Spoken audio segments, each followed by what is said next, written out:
What up? What up? What up? What up? YouTube, what's going on? We back again like we never left. I had to make an entrance. What's going on, world? What's up with you? Nah, we do. We got some new flavors. Let me get some juice. Oh, damn. Here, put this on. YouTube, we got a special surprise today. Put you right there. Shout out to everybody out there on EYL check-in. YouTube. Shout out to everybody on YouTube. I'm looking forward to it. It's gonna be a good one. As always, we aim to please. What's going on? Is Ian in the building? Let's check on him. Let's get Ian on the building.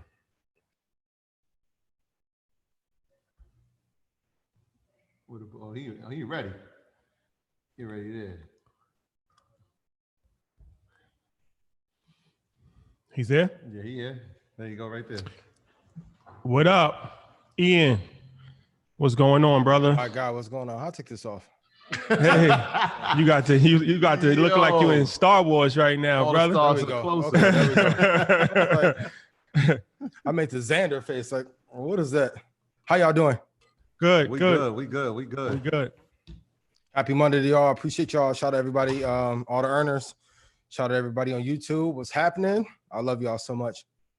Yeah, for sure. We're gonna get into it. We got a special guest. I was gonna say surprise, but it's not a surprise. We announced it, but we're gonna get into it. But first, we're gonna handle some housekeeping items, talk about a few things. Yeah. So first and foremost, we have to go through the disclaimer. Troy, would you like to go through the Yeah, disclaimer? I'm pulling it up, bro. Okay. Yeah, you know that. Yo, you switched the background on us again, man. What's going on? What part of the compound are you in today? I'm just moving around, man. All I need to be in folks. y'all compound. That's a fact. That's a fact. There's a couple of days left. So YouTube, what's going on? Ernest, what's going on? We got our disclaimer. Obviously, you know how this goes before we do anything. We got to give the disclaimer. Guidelines are important. So let's follow them. So do your own research first and foremost. Our content is intended to be used and must be used for the informational purposes only. It is very important to do your own analysis before making any investment based on your own personal circumstances. You should take independent financial advice from a professional in connection with or independently research and verify any information that you find on our show and wish to rely upon, whether for the purpose of making an investment decision or otherwise. So please do your own research. Yes. Be responsible, ladies and gentlemen. And then guidelines. You want to go over guidelines real quick? Guidelines. So you know how this works, right? Any questions about the stock club or Red Panda, please send that to Telegram. If you have a question in regards to EYL University, you can hit us at any time, info@your And when you get the chance, the opportunity to be called on, be ready. Don't take a fridge break. Don't take the bathroom break. We're going to call on you once we start taking questions. We start running. So ask one question, please. Guidelines. If you hear me say guidelines, that means you've overstepped your boundaries on the questions. So please, in the light of time, I know we get a lot of people. Look, this question's already. Let's try to keep them to one, and so we can get to as many questions as possible. Thank you. Those are the guidelines. We appreciate you guys. We love you all. So yeah, we do have a guest today. So we want to be mindful of time. So we're gonna move things around a little bit. We're gonna answer questions first, and then we're gonna bring our special guest on. And then that's going to be a whole situation, a whole vibe. And then we're going to close it out and then talk about a few other things. But before we start, I wanted to just talk about briefly a few things that's been going on right now in the market.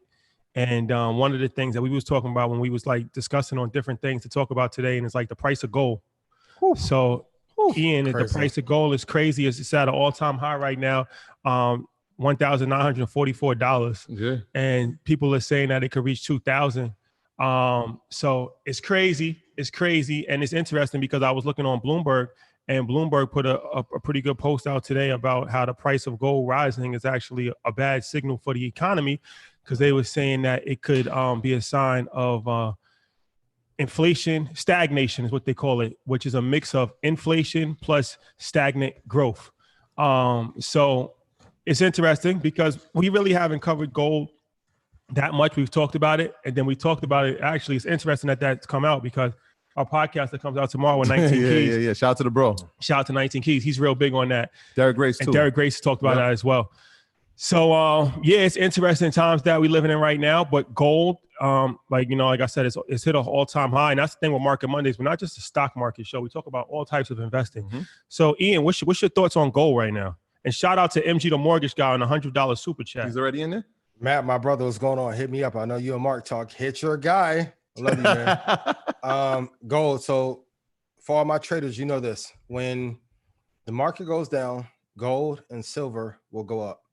Volatility will go up. You can actually trade the VIX future as well. So technically, if you know how to survey the land, as Kramer would say, there's always a bull market somewhere.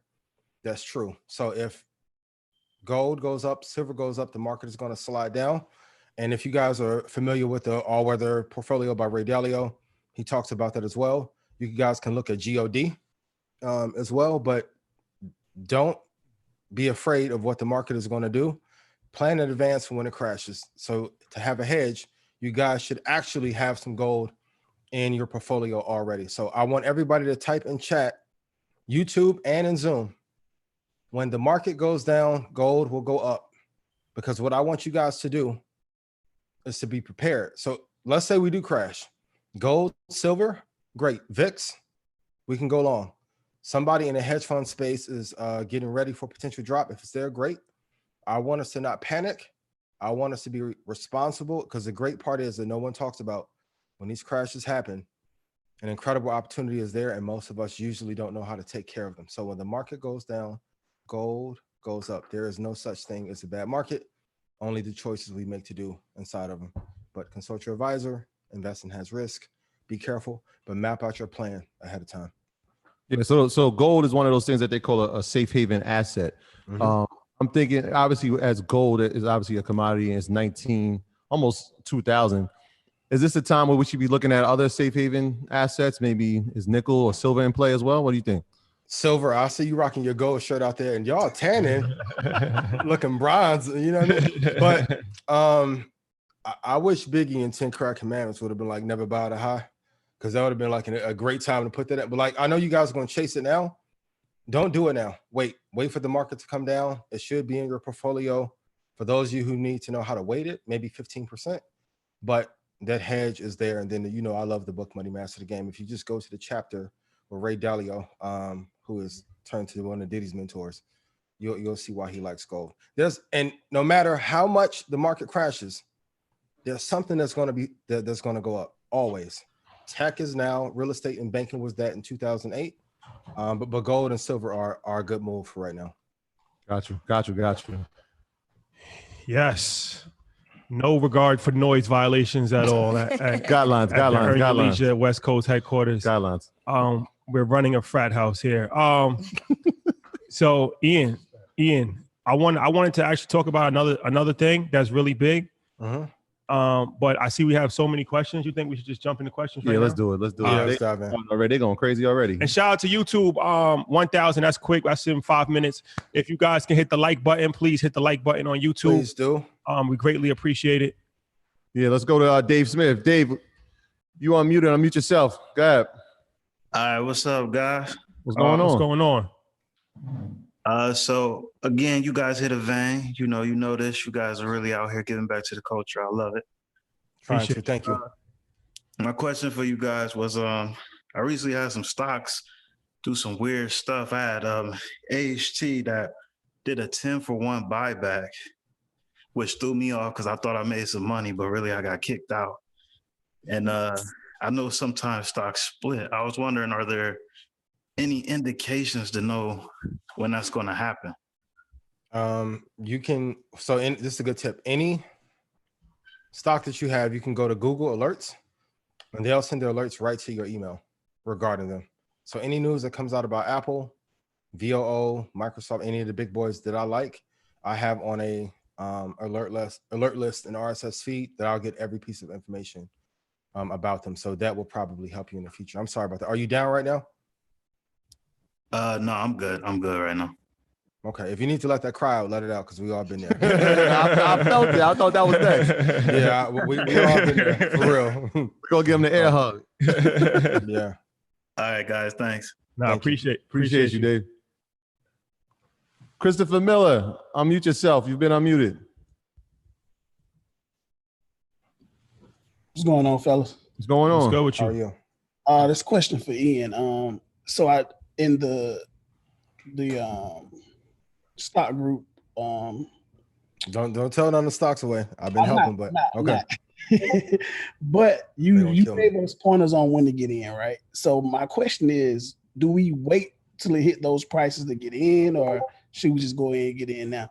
Especially, for example, like, I'm gonna say this stock because you say it all the time, AMD. I was waiting to get in, but you see what it did. So do we wait for that price or we just jump in per se and get in? I will wait. So if a house is available and it's selling retail value 200 grand, and let's be real, buying everything has the same formula. So if we bought some J's and the J's are worth 200 and they go up for whatever reason to 290, we don't want to buy them at 290. We want to get them when they're on sale for 150. Same thing. If a house is worth 200, I don't want to buy it for 250. I don't care what's in it. Wait for the price to come back because you'll see. And this is what happens. You buy at a high, then everyone panics. Because have you ever bought a stock and then you feel like as soon as you get it, it goes down 9%? Yeah, that's a fact. So if you just wait for your spot, I'm like, hey, I want to bid. I want to pay 150 for the house. If nobody buys it at 200, call me. That's just like what waiting will do. It'll have a great effect, a great impact. And it may not seem like it'll have a huge difference, but if you have 5 stocks and you get an 8% bump in all of them, it makes a huge impact over the lifespan of what you're investing in. So I will wait. I would definitely wait. Yeah, shout out to AMD. My AMD option is looking very healthy these days. Oh, very healthy. Very healthy. Very healthy. Yeah. Very healthy. I mean, we can get into that a little bit. So AMD hit its all-time high. We had last week with the help of the news from Intel, which was interesting. Terrible. A wise man told me. He said, when somebody tells you there's a delay, that's a problem. Either they don't have it or they can't make it fast enough. So when Intel released that they were going to delay their nano processor for 6 months, that tells you something. Also, we told y'all a few weeks ago that Apple was not going to be using them for their processor anymore, which is not great news for them. Mm-hmm. So there was going to be a company that had to benefit from that, and we've been saying this company for a while, man. AMD went up to what, 69.13. We said AMD on Market Mondays 5 weeks ago. It's crazy. I'm like, AMD is a good company for artificial and technology. You might be interested in looking at the stock. We never tell people what stock to buy. Just throw it out we're there. looking at it. Some people was arguing. Like one person was like, "I hate AMD." All right, let's go. Take your personal feelings out of it. Like, listen, I was an AI and Penny Hardaway fan. Mike was still the best. Yeah. Like you have to acknowledge what are the best company. And like, once again, for those of you new, I appreciate you being here. Shout out to the new listeners. An easy cheat code is just to buy the top 2 in a sector. Like in a stock club, when the stock club is free back in the day, we got an AMD at 11 and 13.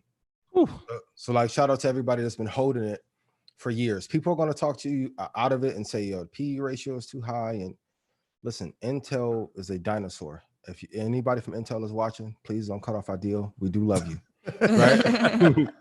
But AMD is a dinosaur. So same thing, AMD, LeBron, NVIDIA, Giannis. If I put them 2 on my team, I don't care who you have. Intel went to Magic City. Shout out Lou Will. I see you, King. No, let's not do it. No. That's my guy. Yeah, he only got wings. Shout out to Lou Will, Phil. Shout out to the wing. Intel's a dinosaur. Like, and then when Apple began to say that they're going to process their own, it's no different than like when back in the day when Rockefeller had Kanye Just, Bink, and house. Is like, you don't need to farm out. Like everything's in the house now. It's a lot more efficient. So I'm telling you, like, stick with quality, hold AMD. And this is homework for everybody tonight. I want you to Google how long do most tech companies have that number 1 slot. That'll help give you some insight. IBM had a run for a while. Intel did for a while. The run is over. Like, yeah.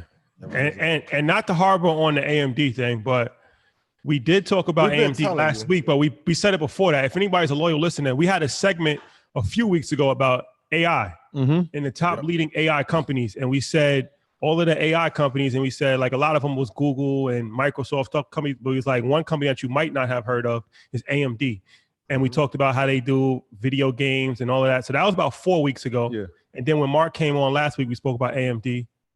And then we saw what happened Friday. We saw what happened. Yeah. If you've been following AMD stock, you saw what happened. Processors and graphic cards. And anybody's from a video game generation, y'all know what's coming at the end of the year. So you talking about graphic cards, you want the PlayStation 5 and the new Xbox. It's going to be killer. Plus, people are going to be home. That stay-home economy, it's going to go crazy. I'm not saying what to do. We're just telling you what we're listening and watching for.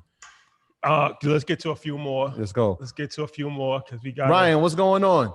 Unmute yourself. You've been unmuted. Hey, What's I have going a on? question for you guys. Ryan, what's going on?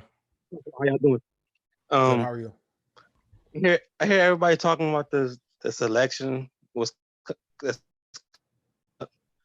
and the market's supposed to be crashing or something because of the election. So how would you recommend moving during that time? They chopped and screwed. I'm not going to sit here and hold you. They chopped and screwed your audio. But I believe what you're saying is that a lot of people's talking about the election and how would you maneuver and how is the election going to affect the stock market. I think that's what you were saying. Correct. Yeah. Yeah. So Ian, how you feel about the political situation right now and how it's going to affect the stock market? So on election night, I stayed up all night trading, literally 24 hours. And the next day I called my dad and I was like, what do you think about what's going to happen? And the best advice he gave me was, regardless of what happens in the market, stick to your plan. I think too many people worry about a crash happening opposed to consistently buying. I'm going to be real with y'all. I appreciate y'all rocking. I appreciate y'all tuning in every week. If you get 4 good companies, you'll be golden. If we have a crash, buy. If we continue to go up, buy. But if we drop as a result, man, load the boat. I'm telling you, load the boat. Put those emojis in. Yep. Because look how far we've gone up from 2016 through now. Go back to 2008 through now. Go back to 2000 through now. And even with the tech thing, a lot of people have been hitting me and been like, well, tech had a bubble in 2000. Technology companies were not making any money. So for all my women, it's no different than when you date a man. If a dude don't have no money, you don't want him for long, right? But if he has a bag for a little bit, it's different. These technology companies are now making money hand over fist. It's different than in 2000, and they will be able to sustain. So, yeah, Business Insider actually had an article. It was really interesting. You know, a lot of people think, depending on what party is in power, that will lead to a recession or there's going to be a pullback. But in all honesty, man, if you look at the history of it, every time there's been a Democrat over the past, like I guess 60 or 100 to 100 years since they've been tracking it, they've had more increases in the economy than decreases, and opposite for the other party. So that's interesting to see because a lot of people think, oh, the Democrats, it's going to be trouble if Biden's there. So do your research, do your math, and invest. Shout out to Mark on a $200 super chat. He's also asked a question. He's asking a hypothetical question about SMH. He says, I have 2022 vision. Do you? Yes. If you can decode, if you're on YouTube, read through. Yeah, that's one of those like. That's a little alley-oop. Yeah. So shout out to Mark. And I'm sure some of you guys saw me post it, but by my estimation, I don't have us recovering economically until October of 2022. Yeah, so you posted that. Yeah, so that's on par. I mean, people can't stay in the house. So like the world economy is going to be affected because of us. We are like the Florida of the world. Shout out to everybody in Florida. But it's like it won't slow down, but it does present an amazing opportunity for those of you who want to be able to get into the market. And for those of you who missed 08, you're going to have several opportunities to be able to get in. Shout out to Wall Street Trap, I believe. Is in the check-in? Shout out Trap. Shout out to Wall Street Trap. I see the houses going up. Yeah, shout out Trap House jumping. Anytime Wall Street Trapper jumps in, you see a bunch of houses and scales. My guy. Yep. Pyrex plates. Shout out to Wall Street Trapper, man. That's the bro. He's actually interesting because we're going to talk about. I'm interested to bring our guest on, but Yeah, me too. we gotta build it up properly. We gotta let the beat build. It's building. 2,000. We need 2,000 on the check-in. We at 1,900 right now. We need I'm gonna let y'all 2,000. finish. But Trap had one of the best interviews on the platform of all time, though. That's a fact. He was going loaded Lux Far. crazy. Yeah, I was like, Before today. yeah, he went 3-0 against nobody. I'm like, man. Nah, he went off, man. We just spoke about that today. We speaking to some kids in the summer program. They were asking us about one of the most important episodes, and we were just like, yo, we felt it when he finished it. A lot of times we feel that like, yo, this is going to be a classic one, but his definitely we did. Yeah, Shout out to him. it's still doing numbers. Trap House is still doing numbers. We got a few more. Can we get everybody on YouTube? If you could take a millisecond to like this video, greatly helps. Thank you. Share with a friend, please. Yes, tell a friend to tell a friend. We appreciate it. Who's that? Dalia. I hope I got that right. Dalia, did I get it right? Unmute yourself. You've been unmuted. It's Dahlia. Can you hear me? I hear you, Dalia. I'm so sorry. Go ahead. That's okay. How you guys doing today? We are great. We good. How are you? Good. I'm a first-time caller. I have a question. So I literally been following you guys since April, and I got my membership in April. Thank you for everything you guys are doing. I'm teaching my grown children how to invest because of you guys now. Oh, thank you. My question for Ian. So I purchased a couple of stocks back in April of Caesar's Palace, and I wake up this morning and I noticed that I have a refund. It looks like they did a merger and then they give me my stock back. Caesar's merged with who? I think they merged with Eldorado or something. Oh, so the ERI merger? ERI? Yes. Is that normal? I guess I'm a first time of everything. What is it? Yeah, I'll have to look at. I mean, in the acquisition process, yes. So something will get acquired, things that. But I hadn't looked at any of the hotel companies. I haven't looked at. You're saying stuff. A few weeks, but it is normal. It is normal. So we have. You want to tell the people about that, Mike? Mike informed us he's real big on casino stocks. Big on ERI. He's big on that. So he informed ERI is gone, and Caesar stock is frozen right now. Mike, is that on Friday? It was frozen on Friday. That's crazy. That's tough. So that's news to us. Thanks, Mike. Appreciate it. Thank you. Good luck. Thank you. Thank you. Thank you. Thank you. This guy, man. It's cold world. One more? Or what we doing? Yeah, like one more. All right, Sam, let's go. Unmute yourself. You've been unmuted.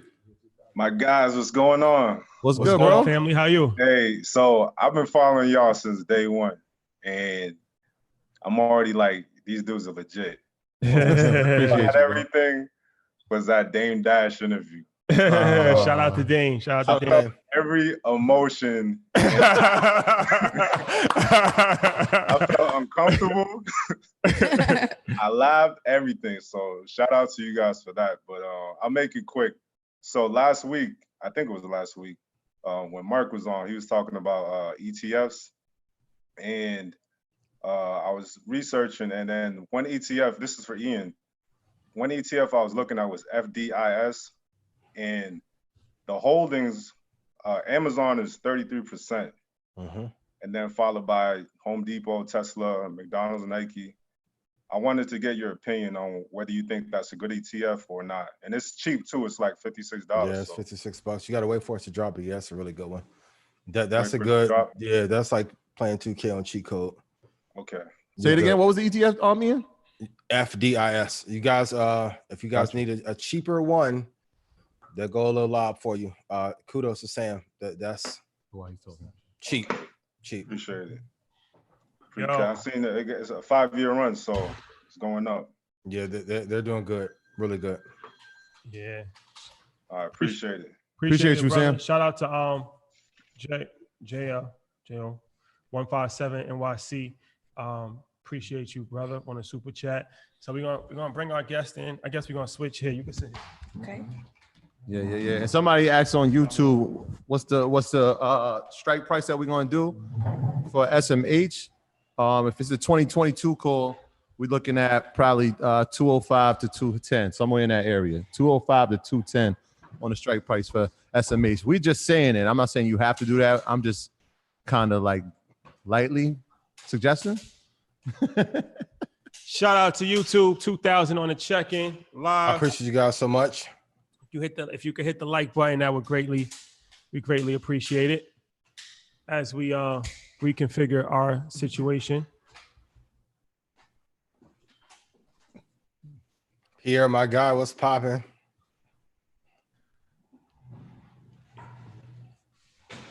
Ian, how's the trading market been these days? Trade market is always good, man. We as humans only mess up, but today was fire. Kudos to my gal Eric who made some coin, but it was good. Today was good. Mondays and Fridays are two of the best days to trade. So, and for my traders or for my people who want to be interested in trading, you really need to focus on putting in 4 to 6 hours. I know people don't like to tell you about the hard work part, but if you get that down, you'll be able to set some good financial goals and hit them realistically, but it does take some work. Yeah. Shout out to everybody that's tuning in. No, there's not an earthquake in California right now. I don't want you to be misconfused. Yeah. Our camera was just shifted a little bit. So don't worry about us. We good. Yeah, we good. And now we focus. So let's do it. We good. All right. So let's get into it. So we always try new things with Market Mondays. We last week I think was our first remote No. We did it in LA, but that was the first, like in a different location that we were staying It was at. the first time everybody was Shout out to Dave Gross for opening up Vector 90 for us. That was a whole special vibe. And we always try to just bring different people on, different people from all walks of life. That's kind of been a blueprint for Earn Your Leisure, period. And then Market Mondays is like this cult thing that's just hit the streets like a tidal wave. Yeah. So we want to bring different people on and talk about investing from a variety of different standpoints. So our guest today is somebody that I didn't personally know was an investor, but she had reached out to me and we connected, and she was telling us that she was a fan of what we were doing, and that she actually was an investor herself, and she's been investing. And she was telling me her returns. I'm like, when'd you start? Yeah. So it was crazy. So Masika, you might have seen her on your favorite reality show. We don't even have to get into that, but she's more than just a reality personality. She's an entrepreneur. She's a mom.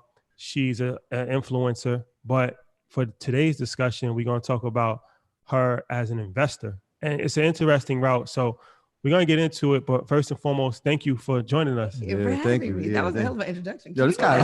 Thank you. We're gonna put you on tour, Shotty. Right.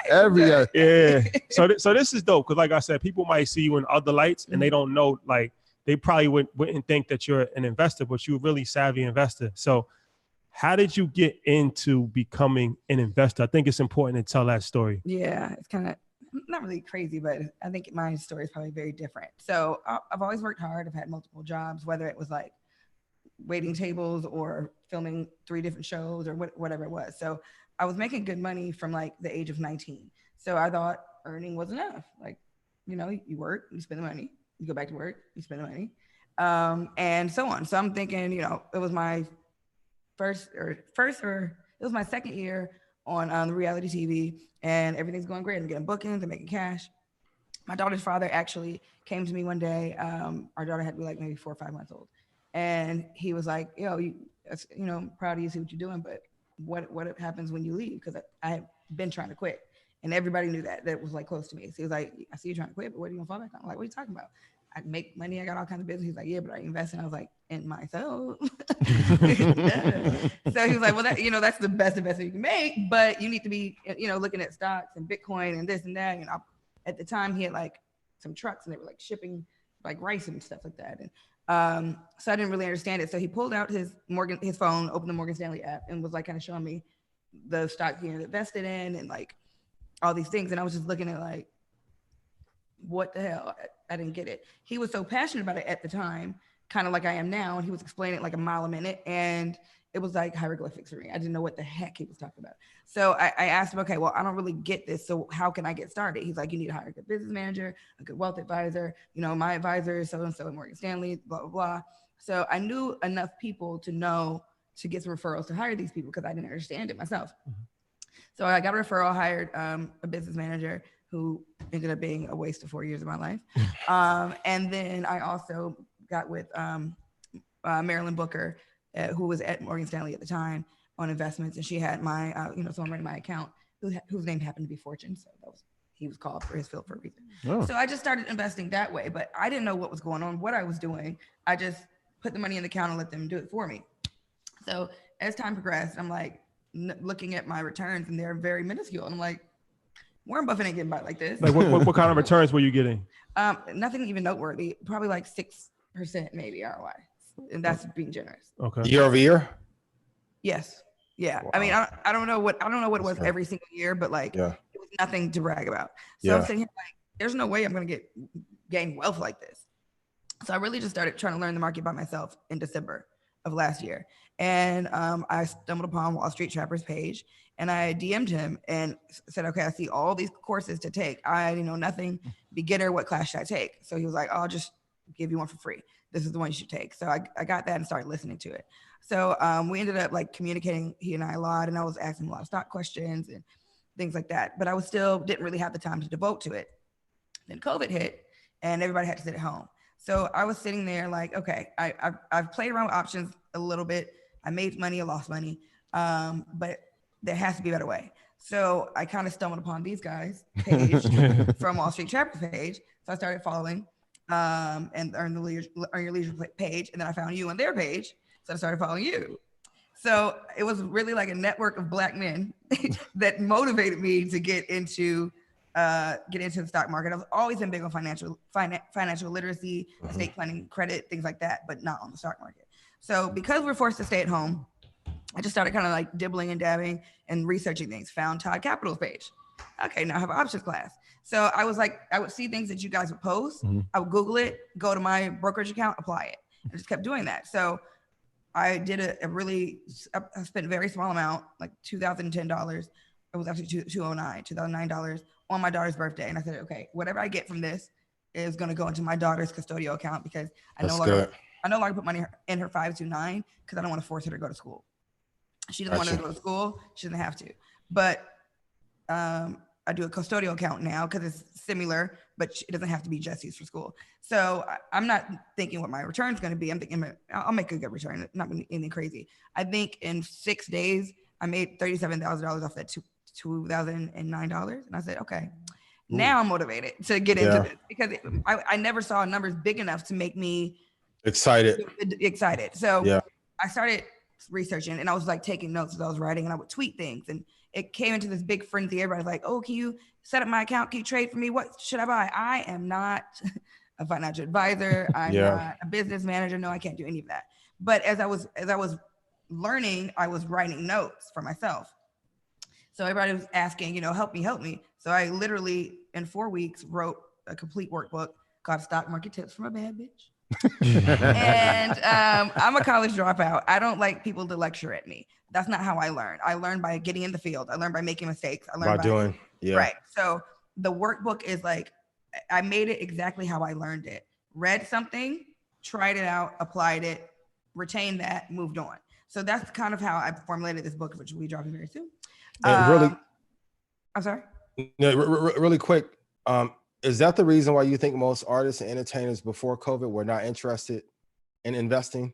Or was it other things that you think that kept you away from the market? Because of course, every other race knows to invest, but except us.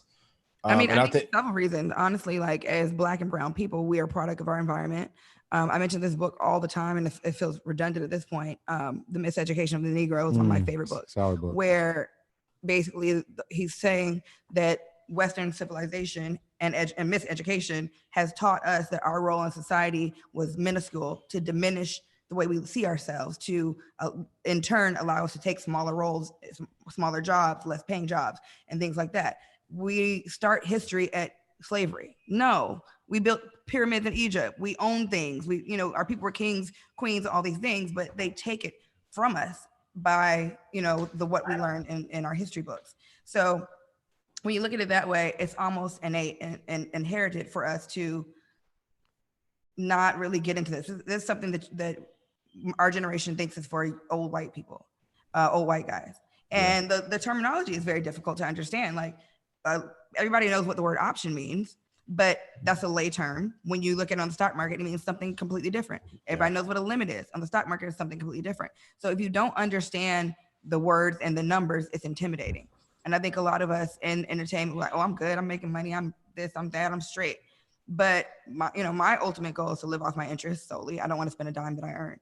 And I had to learn that, through doing my own research and studying things like that. So no, Rashad, go ahead. No, you go ahead.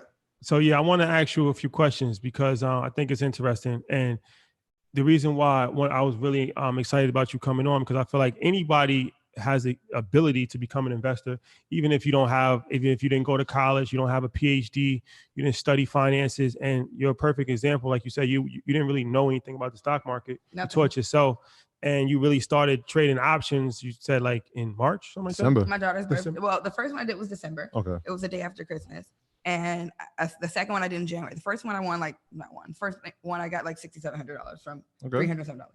So I paid myself my investment back, gave myself a tip, then put it back in. And I don't know what I did wrong. I lost. So I was like, oh. Then I tried it again. I was like, I don't know what I'm doing. So I kind of put it away. My daughter's birthday was March 29th. And that's the day I decided, okay, let me try this again. Because I had been, dibbling and dabbling since COVID. I had extra time to stay up and do some research. So that's when I started seeing those big ROIs, 35,000, 70,000, 80,000. And so you said it interesting because you only really trade like one option, right? Like Microsoft, that's like your company? Amazon's my favorite. But I mix it up now. Like I have some Zoom options, Apple options, Disney, Ford. I don't buy Ford stock, but I do Ford options. I did hear the. You heard Ian. Yeah, you heard Ian. I did hear the don't buy anything with a motor. Yeah. I heard that. I got you. Thank you for that. I dumped my G. So yeah. But anyway, so I do a bunch of different ones. I have like 10 different options right now. But initially, I was pretty much focused on Amazon. But Amazon goes up so fast and it's so expensive. So I like to diversify and buy a lot of different ones and set them at different dates. Like I have some set for next month, I have some set for next year, some set for 2022. But of course, you always sell before, unless you want to exercise the option and get the shares. But that's pretty rare. Like I accidentally bought 100 shares of Disney the other day. Yeah, so you layer. That's a strategy as far as like layering, where some people only do short-term options, some people only do long-term options, but you can layer options. You could actually layer option with the same company as well. So you can buy Apple or Microsoft, whatever, and you can buy an option that's expiring in September. You can buy another option that's expiring in 2021 and another option that's expiring in 2022. So now you are hedging your bet, for lack of a better word, and you're spreading out your risk. And then you can also, what we haven't spoke about either, is that you can roll an option. Yeah, that's a different process. Depending on the platform that you're in. So if you're in, like, let's say, October 24th option, and you're getting to that point, but you start to actually like the March option better, then some platforms will allow you to roll it over. So now you can roll that, whatever you have, into that March option. So which platforms allow you to do that? Not TD Ameritrade, E-Trade allows you to do that. Yeah. Oh, wow. E-Trade, cut a check. Cut a check. Oh, wow. Yeah. That's pretty Cut a impressive. check. Yeah. I do have a question for you. Because I target a lot of women. And in 2018, like I made a trading program for women to help them get ready for 2020. But why do you think it's so important for women to be invested in the market? As any minority, Black, white, brown, well, not white, minority, any minority already has it harder to succeed, to get pay increases, to generate wealth. For women, take how hard it is for a Black man and add on top of that, because we're treated unfairly, whether you're white, Black, Asian, whatever you are. We're considered the weaker sex, which I don't understand, because have you ever tried to give birth to a child? No. Okay. But it's fine. Been there twice. It's fine. Been in the room. Room. So I feel like a lot of women are dependent on a man, which is nothing wrong with that necessarily, but you always want to have your own. You always want to have something to fall back on. You always want to establish your own and build your own. There's nothing better than having, someone that's established and another person's established coming together, and instead of like building your house, you're building a castle at this point. So with or without a partner, you should be self-sufficient. You should be able to provide and, you know, do all the things that you need to do. And that, but let's not get that confused with, oh, I'm independent, don't need no help. No, help me. Help the fuck out of me. But I don't need it. But I'm, you know, someone made a comment to me, oh, you only like men with money. Yes. Oh, so, but I thought you was balling. I thought you was balling. I am. Thank you for the honesty. I am, however. That's funny. However, you know, I don't need a man to provide for me, but a man that's with me needs to provide for me. It's a huge difference. So, you know, you take back your power when you do these things. When you're not a vulnerable victim and people feel like, oh, you don't have something, I got it. Let me dangle this dollar over your head, do something strange for a little piece of change. Yeah. Do something strange for a piece of change. We ain't got the time. we building our wealth and raising our kids and, you know, no. Yeah, no, that's extremely important. And shout out to Wall Street Trap on the check, on $100 check-in. I appreciate that. And yeah, it's dope to see the culture. Financial literacy is a tidal wave that is encompassing the whole entire culture. Yeah. Mm-hmm. And you know, athletes, entertainers, and it's important. We got to encourage, because these are the people that, you know, we look up to, whether it's right or wrong, whatever. It's like, you know, we can't deny the platform that our athletes, our entertainers, our musicians, our television stars have. Mm-hmm. So, you know, and financially they hold a spot as well, as far as they have more money than the average person for the most part. So it's important that they're educated. And not only are they educated, I feel like when they become educated, now they can actually educate people as well. Yeah. But usually you don't see that. Yeah. So, but it's like, how many? So you have 2 million followers, 2.1 million followers. So now it's like, all right, you have a community of 2 million people just on Instagram, not even including others. So now you write a book and you're giving stock tips and you're talking about options and you're kind of making financial literacy cool to an audience that may not have been into financial literacy, options, stock trading and stuff like that. So I always tell people all the time, it's like, you know, don't never judge a book by its cover. We learned that from Derek Grace. Derek Grace came on. Mm-hmm. He has 42 facial tattoos, and he's one of the most articulate people that we've had on the platform, right? So it's extremely intelligent. Yeah. So it's like a lot of times you're judging people based off of a public perception that you may think that you know, but you really have no idea. And it's only a lack of ignorance. Like, you can learn from somebody and you're gonna lose out on valuable information because you're caught in a petty mind frame. Yeah, that kind of was leading to it. Actually, where I wanted to go with the next question was like, what was that perception like when people started to understand, like, yo, you were serious about this? And it was like, wait, that's not the girl from that Monday night show that people used to watch, but they watch, you know, Earn Your Leisure now, Market Mondays. You know, what was it? Was it difficult, or were people receptive to it, or were they kind of hesitant because it was like, nah, we know the public perception, we don't want to rock with it? I mean, it's kind of like a mixture of both. One thing I'm really appreciative of is I have a very amazing fan base. My supporters will literally track down your IP address and pull up on you, like if you say something. It's that real. I love them so much. But then of course you have the haters, and what I've had to learn throughout my career over the years, when I first got on TV for the first 4 weeks, I was like, oh my God, why are they saying things about me? Why do they think this? Oh, I can't believe, oh my God, my feelings are so hurt. By week 5, when the checks started rolling, I was like, say whatever you want. Proof's in the pudding. Right. But you know, I had to realize while you're up here on this stage, people are looking up at you. It doesn't matter if they clap or boo, they paid for the ticket. So I don't care how, I would rather you passionately hate me than be on the fence about me, because the line between love and hate is saying passion. But no matter what they're saying or thinking, my bank account can't tell. It's still a number. It's still $1. It's still something like that. But you know, people, especially a lot of females, they are insecure about something, and if they look at someone that's confident about the same thing, instead of like, hey, let me figure out what she did or how to do it, or maybe even ask her, they want to try to tear you down. Oh, you this, you that. Why did? That's your insecurity, sweetie. You can't put that on me. Yeah. And then, you know, people love a villain. I get it, but it doesn't bother me, because again, people will only remember the biggest negative you did until you outdo it with something so great that, like Cardi B, no one talks about her in Love and Hip Hop anymore. They forgot about it, right? Because she outdid that.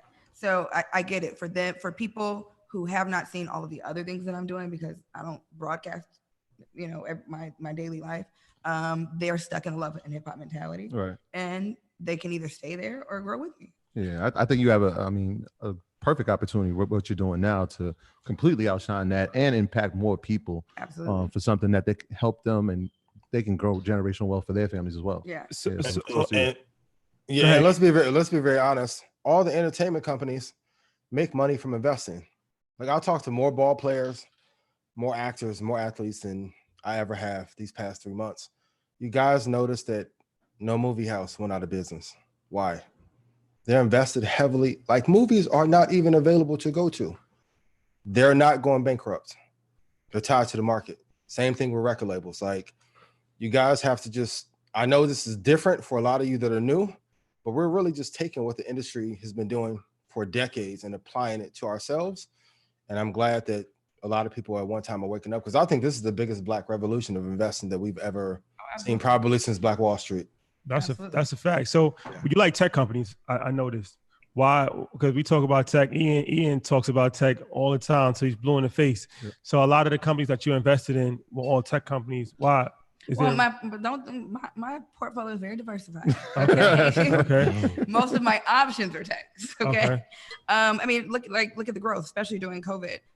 Most people aren't working like from at work. They're working at home. Look at all the stuff we have set up here, all the technology. So during a pandemic, it's imperative to have your computers, your phones, your microphones, your live stream, your Zooms, order from Amazon every freaking day. Like these are things that they will survive a recession. They'll survive a pandemic. When we're not allowed to go outside the house, we have to communicate through these wires. So they're going to continue to grow at rapid speeds. And one of the callers were asking earlier about when should I buy in? I never buy in when it's too close to the 52-week high. Always wait for it to drop, except for tech companies, because Amazon's not going down. It might go down a day or a day or two, but it's always going to be moving up. So for you can't wait for a stock like that to drop.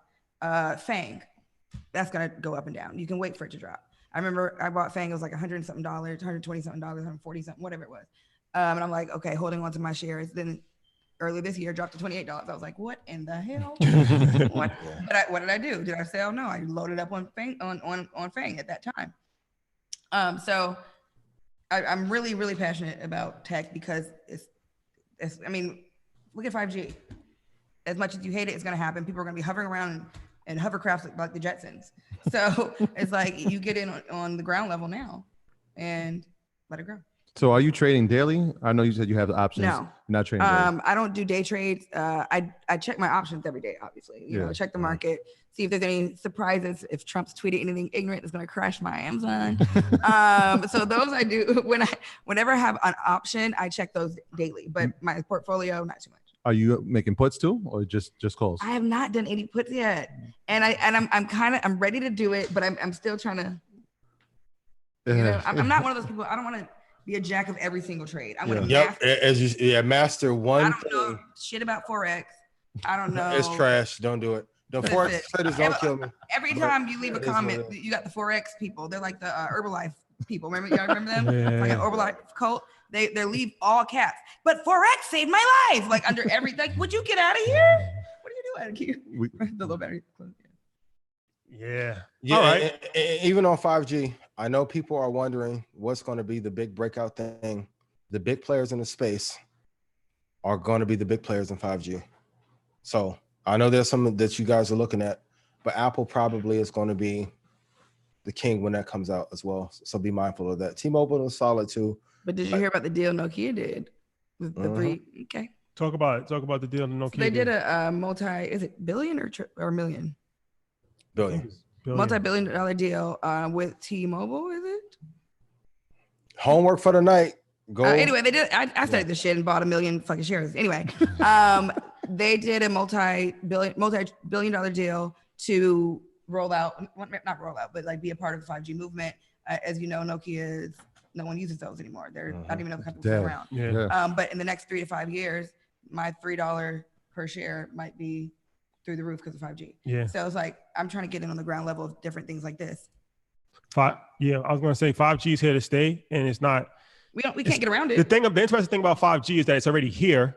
It's just not widespread in America. But if you go to Asia, Japan, 5G is already being used, and so we can debate like the conspiracy theories on 5G. That's really not what we're here for. But 5G is here to stay, and it's the obvious players, Sprint, Nokia, stuff like that. But yeah, Apple it's definitely, you can't, there's no other way around that. And a lot of these tech communication companies, they're all gonna be involved in the 5G heavy, and they're all going to benefit from the 5G as well. So it's something to think about as far as if you're interested in the 5G network. And like I said, I mean, we can kind of debate the health risk. If you don't want to invest in that because of that, I mean, that's up to you. That's fine. But it's here to stay, and it's not going away. It's like people have to actually improve their cell phone. Like we're in California right now, and our Wi-Fi, depending on where we're at, it's like in 2020 we should be able to have perfect Wi-Fi in Alaska if we travel to Alaska. Like there should be no issues with Wi-Fi at all. So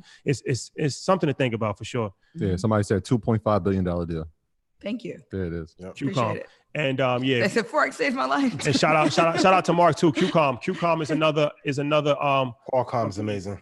Yeah, I mean we've given you guys enough fruit to plenish your harvest.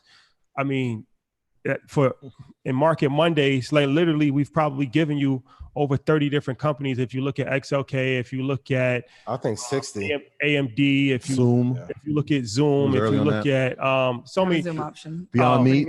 Beyond Meat, early on. No, but early on, Chipotle.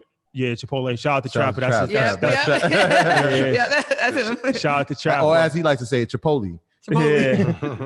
I remember he got it like $600. I was jealous.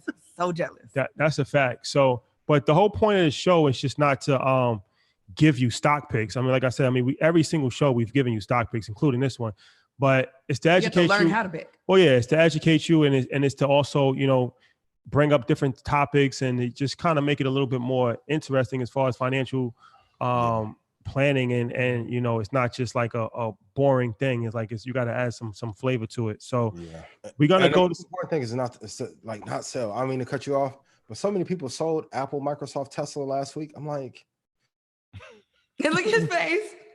I mean, I'm sure you guys saw the meme when the guy was like, I bought a Tesla car in 2014. Yeah. The guy would have 3.2 for what he paid for the car back in 2014. I know it's hard, but this is part of the reason why we try and provide accountability and support, because back in 2008, there was no one that looked like us that was having these discussions. That's one thing I really love about what's going on. I'm seeing so many Black men involved now and like teaching their families how to build generational wealth. And one of the things like with this whole Black Lives Matter movement that's going on, like if you really think about it, if we were taught financial literacy and estate planning and things like that early on, we wouldn't be fighting for Black Lives Matter. Look at Target. Look at all these companies that were vandalized, right? All of a sudden now they want to hire Black people like we just came out. Yep. We've been around. But when these big companies take a hit, they have insurance. These insurance companies either drop them, make their premiums higher, or something happens for them to cut a check. So the insurance companies are going to be trying to end police brutality too, because they're taking a hit. Imagine if we were taught to have life insurance. Imagine if everybody at this table was taught by their parents, who were taught by their parents, your neighbors, everyone in the family has life insurance. Sandra Bland had life insurance. Let's say Elijah McClain had life insurance. Let's say Breonna Taylor. Let's say any of these Black souls that were murdered by the police innocently had life insurance. Do you think we would be riding, or do you think the insurance companies would be riding for us? Do you know how protective the police would be if they knew every time they killed a Black person, there was a $100,000, $500,000, $1 million life insurance policy coming after them? Like we're fighting backwards. We're fighting oppression. We're fighting systematic racism, but we don't have the right tools. We're coming to a gunfight with spoons. So, we have to equip ourselves in that way to raise up the next generation. I'm buying a funeral plot, the whole plot for my whole family. I'm gonna pre-pick my casket. Like there's things that we don't do, we don't discuss, we don't learn. It's not taught in the Black community, and that's why we're losing. When you look at these police officers, they're getting off scotch-free. It's the district attorneys and attorney generals that are making these decisions. A lot of these attorney generals, even some of the Black ones that we're looking at, have been appointed by Republican parties because they have the budget behind it. If we want to control the vote, we want to control the Senate, we want to control our mayors, we have to start making money to put money back into our community so that we can appoint our own judges, so that we can appoint our own DAs, so that they're not going to get off anymore, and all these other things. But we're not taught any of this. Stock market is for me, it's one of the quickest, easiest ways, if you have the correct understanding of it, to create that type of wealth so that we can start doing those things. And now we're not gonna have to fight, beg, or riot at all. They're gonna be coming begging us to stop. Yeah. May the church say amen. Everyone, can we get amen? And praying hands. Amen. Yeah, we said that a lot, man. And like I said, there's a fight for equality. The real fight is for equity and economic empowerment. Like that is what we got to fight for, right? Because like you said, if we had the economic power and we had finances to supplement some of these things, a lot of these things would have been corrected. Laws could have been changed. And that's one of the things Dame Dash stressed with us too, is like, yo, get yourself in position so that you can make laws, change laws. And that starts with economic empowerment. Yeah. So kudos to you. No, that's you just vital. said something too, like we don't have the money to do these things, right? So what people fail to realize, and a lot of my girlfriends, I kind of got frustrated and stopped talking about it with some of them. People always say, well, okay, well, we're not in your position. We can't afford stocks. I put myself in this position. Did you see when they put me here? No. I climbed the ladder and got here and kicked the fucking doors down when they told me no. I made myself in this position. I was homeless before. I slept on my couch. I didn't have a couch to sleep on. I slept in my car. I've done all that. Been there, done that. So I don't believe in, I don't have enough. Do you have Hulu?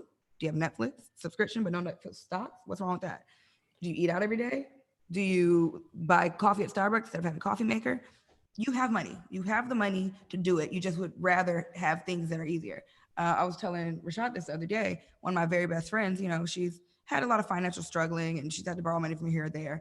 And she was so proud to tell me she had saved up a certain amount, which, you know, was enough for her to buy this option that I had just bought. And I showed it to her, told her exactly how to do it. I told her, if you don't want to do it, you can give me your login, I'll do it for you. You're going to make 10, 15, 20, 30 grand off of this small investment. She's like, that's too risky. I was like, how is that too risky? What you're saying that you have in your bank account is what's risky, sis. And she said, well, I got to go to the dentist. I'm trying to buy a car. But everything, she gave me a list of reasons why she couldn't invest this $2,000 that she had. And the list of things she needed to pay for was $5,000 to $6,000. You already don't have it. That's the risk. You're saving it to not be enough for what you need. Why not invest it into something that will grow, then take that money back out, give yourself a tip, cover everything you need, and reinvest the rest? She says, I just can't afford to invest. And like I said the other day, for me, I want to change the conversation from I can't afford to invest to I can't not afford to invest. You said something to me. You was like, yes. What is that? Can you say that? They're willing to go broke, but they're not willing to get rich. That's a bar right there. They're willing to go broke, but they're not willing to go rich. Jewelry. That's a fact. Drop that jewelry. Okay. Our listeners don't like hearing that without knowing. I actually posted it on my Masika's Rich Bitch tip page. It's my Masika's Rich Bitch tip. And the great part is when you guys learn this stuff, then you can then share it with your friends. Yeah, and go ahead. I'm very passionate about sharing with my friends, but I had to realize that I got to stop, because like at this point, you would rather ask to borrow $200 for me than me sitting you down and teaching you how to. But we've all been there. Listen, I had a friend that was a millionaire in 2007 tell me to get into the market, and I wasn't a millionaire, and I didn't listen.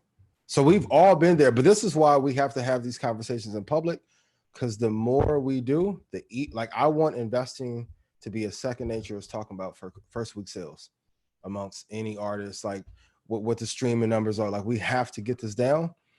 So when you guys learn this stuff, please share with your friends, share with your family, and then at least you show what the outcome was, because most people just talk about it and they never say how they benefited from it.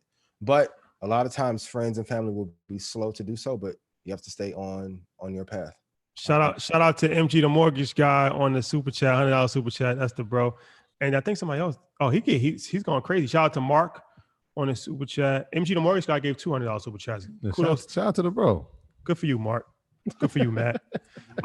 Let's get some questions. We want to open it back up. We're gonna circle back around on this whole vibe. We're gonna make this a whole house party. Yo, Willis, thank you for waiting. You are unmuted. Unmute yourself. Go ahead. Yeah, we said no fridge breaks. Marcus, we coming to you. Unmute yourself. You've been unmuted. Go ahead. What up? How y'all doing? What's up, Marcus? What's good? You hear my tone. You see, I'm a lot happier. I took your guys' advice last week and bought AMD and Microsoft. So thank you, Ian. Thank you, Mark. I know you're on YouTube. Thank you. The only thing I misunderstood was apparently I was supposed to get options and not just buy stocks. So that's long-term invest first, then trade. Yeah, and you're good. yeah. You got to. I'm gonna let you ask the question, but yeah, I don't because everybody's situation is different. But my personal opinion is that options is like the NBA. Like you can't go from playing in middle school to the NBA. Yeah. Like you have to learn the steps to it. So don't feel like, there's nothing wrong with buying regular stocks, buying index funds, buying mutual, whatever you want to buy. That's how you have to do that. Yeah, but a lot of times people just feel pressured. And so not to say that you do, but I just want to make that clear for everybody on YouTube. We just want to just give people as many different options as possible. No pun intended with the options, but yeah, options is not for everybody. And it does have a high level of risk. So definitely make sure you understand stocks before you are trading options. Yeah. But what's your question, bro? Okay, cool. Appreciate it. So I don't feel that dumb then. All right, good. You're smart. You're gonna make way more money long-term investing. Okay. All right. Appreciate it. Yeah. So I have a lot of questions actually, but I'm going to ask one obviously. A couple months ago, Rashad, I spoke to you on IG Live and I talked about how this is when I first got into stocks, just start buying stuff. I bought LVS and Wynn, the Las Vegas stocks. Okay. And it crashed. Right. So I bought it at a bad time. I thought it was low. I guess it wasn't low. And the casino's open. It did well for 2 days and started going down. And I remember Rashad, he was saying, well, you can hold on to it for a couple of years. It might go up. Now I'm asking all y'all, do you still feel that way? Or should I just take my loss right now? Because I think I invested about $2,100 in it. And I'm in a negative like $500 some now. Should I just sell it, take that money, invest in something else? You're negative 500 or you're down 500 from what you're like, you have like $1,500 left? Correct. Okay. And this is when? He's in Wynn. Wynn and LVS, the Las Vegas stock. Yeah. And they have not recovered. And I've been looking worse. So this is when we come together and we hug it out. And I'm gonna say I'm sorry. Ever since I've been on here, I've been saying if it's consumer facing, mean if we have to go in and spend our money until COVID is over, no good. So if you have the cojones to hold it, great. But all the casinos are going to be in trouble. This will, like, for the next 5 years, will forever impact how business is done. So you may have to take the loss depending on what, like if you got in at 80 or 75, yeah, you should cut your loss, walk away. Because even before then, like Wynn probably wasn't the best to invest in. Yeah, I got Wynn at 101. That ain't it. Yo, Marcus, I'm sorry. We've all been. We love you, and Marcus. We're giving you air hugs right now, bro. Air hugs, bro. We appreciate you. I actually wouldn't recommend. I appreciate it. Okay. I personally wouldn't. So, all right, everybody's got their own point. You want to say something like hold? You would recommend he would hold? I definitely do because look at Disney, the casinos. They have grand opening dates. Those dates have been changed. They keep changing because of what's going on. So at some point, when we're allowed to be outside again and play with our friends and stuff, people are going to go crazy on the casinos. So I personally would hold it until things get back to normal, or at least let it go up before I sell it. Yeah, it's either way. I don't think you can go wrong either way. And one thing that I had to learn with Mark, he actually taught me this, even though I already knew it, but sometimes it takes somebody to tell you something. And he's like, because a lot of times, even with the airline stocks, people was like, well, I'm still holding Delta because I know it's going to come back, which technically, it's going to come back, right? But the thing that he told me is like, it's not whether his personal take on it is like, it's not whether it's going to come back or not, but it's like, what could you be doing with that money in the meantime? Yep. So it's like, all right, if it takes cost. Yeah, exactly. If it takes 2 years for it to come back, you can still hold it and not lose anything, but you might want to take that $500 loss if you invested in something that's going to potentially double in the next 12 months. Now, was it worth taking that loss? Probably. So that's something that, you just kind of weigh out. But I think that's important for investors as well, because nobody ever really wants to lose money. Yeah. That's human nature. Yeah. But it's better to cut your losses. And then you got to look that the high for Wynn was back in 2018. So you guys know it was at 203.63. Yeah. So it's been falling since before then. And it's dancing underneath a 200-day moving average. So for those of you who are familiar with Paul Tudor Jones, he's the Hefe of futures trading billionaire. Like that's one of his rules. It's like If it's dancing and staying underneath the 200, you have to let it go. And that's the tough part when you're trading. You have very hard rules. So a lot of these experiences for me come from being the same spot that you're in right now. I've been in before where you're like, oh shit, it could go back up, but you're going to burn 15 months or 16 months waiting for it to go up when you could be in one of the 25 tech stocks that are booming and doing like right now. Quarter. Yeah, I don't want you to miss out. Ian, it is the 9 o'clock hour. I'm gonna let you chime in. I'm gonna give you the earnings report because it's like a huge week. This is like the biggest week, right? Like all the FANG stocks are gonna be reporting their earnings. The stock we talked about earlier, AMD, is yeah. So I said FANG the other day, and then somebody was like, "Well, what's that?" So FANG is the acronym for Facebook, Amazon, Apple, Microsoft. No, not Netflix and Google. Yeah, Netflix and Google. No, not the ticker FANG. So it's crazy. So I saw this stat today, right? And I'm gonna run down. So Tuesday, AMD is gonna be reporting their earnings, and like we said last week, people who got in, congrats on that. Wednesday, Spotify and Shopify. We said we love PayPal. Shotty's favorite airline, Boeing, will be reporting. And then Thursday is the biggest day like of the year of this quarter for earnings report, because over 15% of the S&P's market cap will be reporting. Think about that. In 4 stocks. Yeah, that is. In 4 stocks. So we got Google, Apple, Amazon, and Facebook, which actually was supposed to report Wednesday, but they thought they were going to court. The court date got pushed back, so now they're going to be reporting Thursday. So you got Google, Apple, Amazon, Facebook all reporting Thursday. And so a lot of what people are talking about, is This is my $5,000 Chanel water bottle. Don't worry about it. Slight stunt. Slight stunt. Would anybody like a sip? Slight stunt. So That's my Amazon option. brought to you by the good folks at Amazon. So that's going to be really big. I know Amazon and Facebook will be. A lot of people are going to be looking at what the ad revenue is going to look like, especially in this time. All these companies that we named pretty much hit their all-time highs during the quarter. So I'm interested to see the earnings. And then Friday, this is a stock. I just want to know if we can get the drop on this one. Under Armour is reporting right now. Today they were in the news because their CEO, the whole company, is under investigation for some accounting issues. Is it time to put the stamp of Under Armour is dead? Like, where we at with this? We can't lose all our corporate deals, man. We got to get a deal with somebody. So I'm just going to say they're in a parabolic move down. I'm going to go with the CNBC move.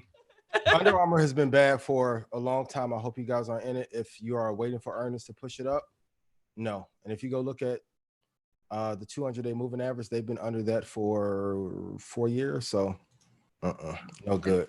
Does basketball or football season help them at all? Oh, you want to talk about so DraftKings? Shout out to DraftKings. So DraftKings was trending up, obviously with all the sports coming back. And then today we got hit with that killer news that Major League Baseball, which started 4 days ago, has now had to postpone 2 games. And we don't know how long that's going to be, but they said that I believe the Florida Marlins had 14 players and 2 coaches test positive for COVID. Yeah. So they had to cancel their series. And then they played in Philadelphia like 2 days ago. So the Phillies are playing the Yankees, so they had to cancel that series as well. So what they did, they had the initial idea of doing the baseball bubble, which is what the NBA is doing in Orlando, but they decided not to. Shout out to Lil Will for those swings. So just when we were getting back into sports, we could be shut down. And then last week we saw that the NFL, which was great news, is saying that they were going to start. And DraftKings and any of these gambling sites, especially, they rely on football. Like it's good to have basketball, it's good to have hockey and golf, but football is the juggernaut that moves sports gambling, especially on these sites. So the fact that they said that training camp was starting Tuesday was a great sign.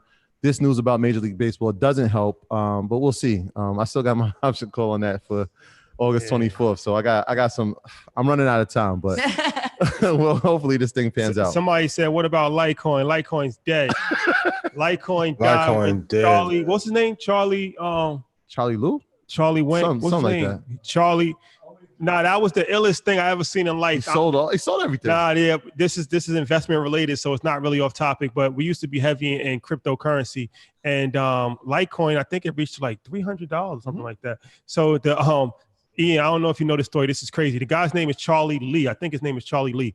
So he started Litecoin, and he sold every single Litecoin that he owned, which was like billions of dollars worth, at 300. He said Litecoin. He personally said Litecoin would never get to 300. It didn't deserve to be at 300. It got to 300. He sold every single Litecoin he possibly owned. What do you think happened after he did that? Dead. It went up. No. Oh yeah, first. It went up first to 350. First. And then it crashed. Woo. So I say that to say we still holding some bags. That's an important. People still act. The reason people 4 years later, people are still asking about Litecoin. Yeah. The founder sold every coin. Yeah. Told it never should have got to 300. Yeah. When it got to 300, he sold everything, and people still like, we literally giving you real stocks every single week, real ETFs. People still trying to find this mystery in the star. And I know, like, somebody just said Bitcoin's at 11,000. Tron, no, Bitcoin I believe in. Yeah, that's no. If there's anything I believe in, it's Bitcoin. Tron. We need a whole episode on that. We can't do that here. Tron's dead. Did anybody catch it when the pandemic first hit and Bitcoin dropped to $4,900? It was 3,800. It was 3,800. I was gonna put all my money in Bitcoin. Right in the middle of it. I missed that. I got it at like 48 something, and I tweeted, Bitcoin's $4,800. Y'all better buy it. Yo, this is a savvy investment. Girl, you don't know. It's gonna drop, and it's a recession. It's a pandemic. Yeah. Don't buy it. Even with Bitcoin, Bitcoin cute shares. Respectfully. Respectfully. And within 2 weeks, I had quadrupled what I put in. I was like, told y'all bitches. Told y'all. Now, this is what I want you guys to look at too, though. So we always obey what the price and fundamentals tell us, right? So Bitcoin, like gold, will be a hedge. It's a good thing I need you to learn. So Rashad pointed out, whenever a founder starts to get rid of his stock, for all of you that like a certain energy company, that CEO dumped his shares, be mindful. Because if it's a value, they're going to keep it. But even with Bitcoin is going to go up if we start to tumble down. But look, this homework for everyone. Look where that 200-day moving average is, and it'll give you context for how far it could go up and how far it could go down. For those of you that are in it, we've been up for 2 months. Month 3, you probably should take some profit and be considerate. So in every investment, you need to know where you want to get in, because we've all been there where we're up 500%, 600% on something, and then we let it slide back down. So those lessons from trading apply to investing as well, because we all can get cocky. Because whenever we're up in a trade or an investment, we think we're the greatest gift that God ever made, and then it tumbles back down, and then we're upset. So for those of you that are looking at crypto, yeah, like Rashad said, Bitcoin is the only one that is probable. I still think it's trash, though. I made a lot of money with that trash. I mean, I'm not knocking it. I'm just saying, like, I think if banks long term, it's not good. We could trade at the regular banks. If the bank's regulated, they're going to take it over. Yeah, I think they want to personally, but no. That's just we'll have to do a follow-up crypto edition. I have one question for you guys too. Yes. Not really a question and kind of like a comment. We were talking about like gold earlier. And I want people to realize that you can't, buying gold stock is not the only way to buy gold. You can get the mining stocks, you can get the residuals, you can get the ETFs, you can buy gold bullion. And with the way the economy is going and all these lovely stimulus checks that everybody's waiting on that people like us don't get, people don't realize like that's actually is helping you today, but it's going to hurt the economy because the value of our dollar is going to shit. So that's why I have gold every possible way I can in my portfolio that makes sense. That's smart. So there's a lot of ways to buy one thing. And I got some gold bullion in the safe. I like that. I like that. She said it was a question, but it was a statement. It wasn't. It was a statement. I wanted to know what you guys thought about that. I really do. I want to know what you think about buying, gold mining and gold ETFs and other ways other than just buying. The miners have been killing. It's a great hedge. Because like we said, if the market crashes, gold is going to retain its value. So it's a very old philosophy. Like if you guys like do indexes, if you guys do tech, you have some gold in there. Repeat the ways of purchasing gold. Gold miners. Go ahead. Yeah, you can buy stocks in the mining companies, the gold mining companies. You can buy stock in ETFs for gold. You can get, of course, gold blocks, regular gold stock, residual companies that have gold residuals.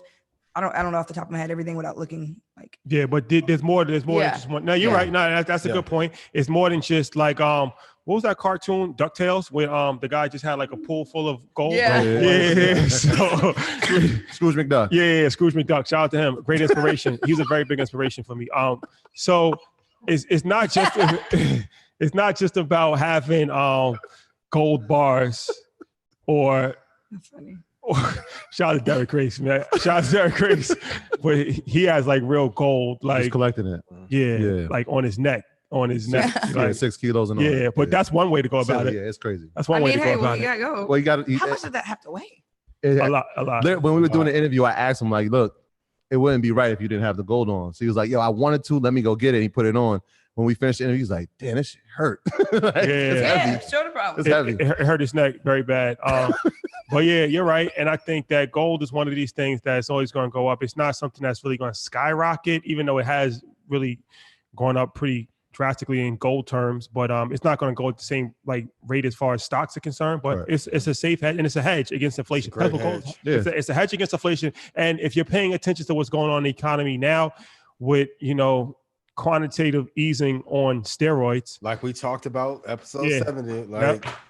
Quantitative. Yeah, we talked about that a lot. And so you see, if you're paying attention, if you have a certain level of intelligence, you know that the more money that's being pumped into the economy, the weaker the dollar is going. And that's not just America, that's all over the world. The world's currency is quickly devaluating itself because Corona isn't going away. And in order for this to actually move, it's a global stimulus pack. It's not just America, like it's literally a global stimulus package, countries all over the world, which is actually kind of helping inflation because now every single country is doing it. So, but it's still devaluing. So long story short, gold is a good hedge against that. So it's a safe haven. Like we said earlier, it's a safe haven. It is a safe haven. And Bitcoin. Bitcoin. Yeah, well, people do say that Bitcoin, they try to say it's digital gold.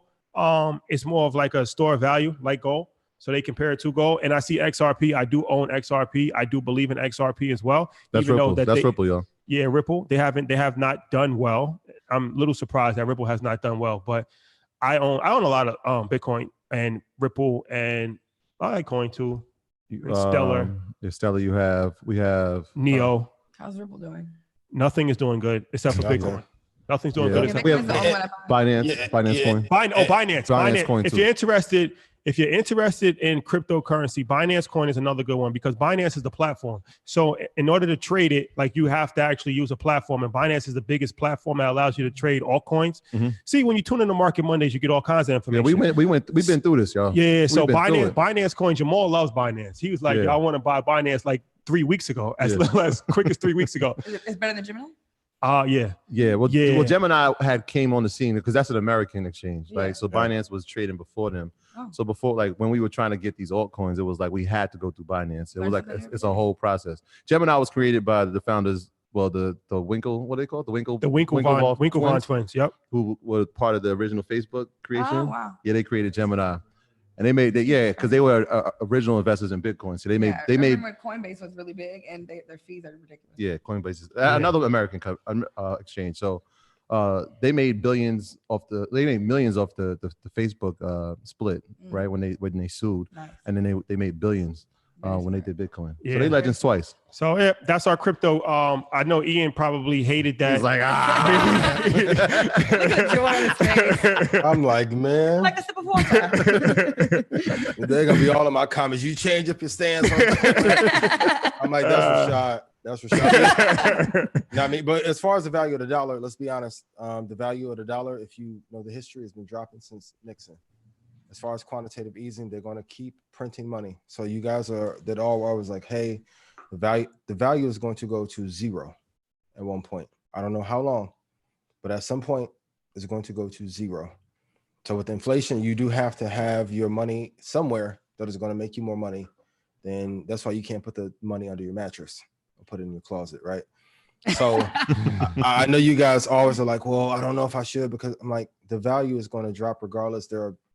And then once you tie in fractional reserve lending, continual quantitative easing, there's a whole nother conversation we can have about the actual value of the American economy, and that 25% of the businesses as we know them are going to die.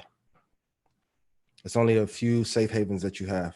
So just make sure that you have a well-balanced portfolio, and then things will be okay. So I want to give some context around that too. So I have a question. This Go actually ahead. is a question. Okay. Here's a question. It really is. Okay. So when Barney's went under, I'm still sad about it when Barney's Okay, so Barney's closed down before all of the pandemic hit. Now during the pandemic, you had companies like Neiman's that filed bankruptcy for the second time. I'm not exactly sure what Saks did, but I know that they were having issues too, furloughing a lot of people. But then you have another department store that I don't pay attention to. That's like, to me, it's like the ghetto of the big stores. Macy's. I wasn't gonna go that low. TJ Maxx? I wasn't going that low. Oh.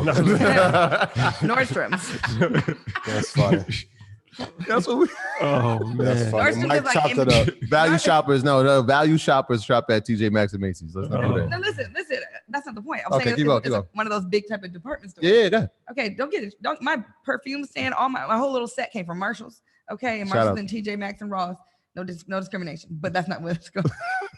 So Nordstrom's came out saying that they can survive the pandemic for 12 months without writing any letters like Cheesecake about not paying their rent, without going bankrupt like Neiman Marcus, without furloughing any of their employees. They said they can survive for 12 months. What model did they have that Neiman's, Barney's, and Saks doesn't? That's what I want to know. It's proprietary information, but even Nordstrom, the Nordstrom's in trouble. And to be honest, TJ Maxx stock is doing way better than Nordstrom. Since they're in that middle tier, and that's the tough part about being in business. If you're going to be low ticket, you have to be lowest, or if you're going to be high ticket, you have to be highest. So like when Mercedes made the Maybach to compete with the Rolls Royce, like the Rolls was the epitome.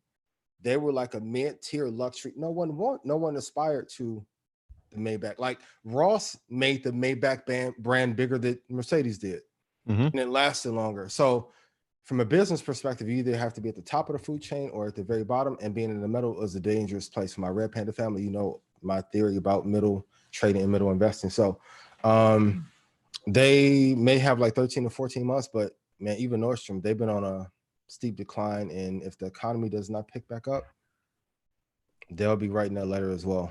Let's go to a few more questions, Troy, if we can. Who's this? Valerie, we coming to you. Unmute yourself. You've been unmuted, Valerie. Hey, lady and gents, how y'all feeling? My brother, how you doing? All right, so quick question for y'all. So we went over earnings reports, but who are y'all looking forward to throughout this week that'll basically shoot your portfolio up? Troy. I mean, obviously we said AMD. You know, a wise man told me to invest in them, make a option call on them last week, and I did, and I benefited greatly from it.